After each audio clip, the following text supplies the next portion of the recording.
কুয়েতে শীঘ্রই চালু হচ্ছে সাহেল অ্যাপের ইংরেজি সংস্করণ। কুয়েতে দ্রুতই চালু হতে যাচ্ছে সরকারি পরিষেবা প্রদানকারী সাহেল অ্যাপ্লিকেশনের ইংরেজি সংস্করণ। এটি চালু হলে দেশটির নাগরিক এবং অভিবাসীরা বিস্তৃত পরিসরে এর ব্যবহার করতে পারবেন বলে মনে করা হচ্ছে, তবে কবে নাগাদ চালু হবে তা এখনও জানা যায়নি। কুয়েতে অবস্থানরত সব নাগরিক ও অভিবাসী সরকারি সব পরিষেবা সাহেল অ্যাপের মাধ্যমে নিতে পারেন।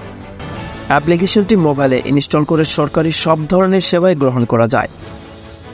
তবে ইলেকট্রনিক এই প্ল্যাটফর্মটি শুধুমাত্র আরবি ভাষা হওয়ায় প্রবাসীদের জন্য এর ব্যবহার সহজ ছিল না, কিন্তু অভিবাসী সহ নাগরিকদের অ্যাপটি অ্যাক্সেস সহজ করার জন্য দ্রুতই এর ইংরেজি সংস্করণ চালু করতে যাচ্ছে কর্তৃপক্ষ। সংবাদের এ পর্যন্তই। পরবর্তী নিউজ আপডেট পেতে আমাদের সাথেই থাকুন। ধন্যবাদ।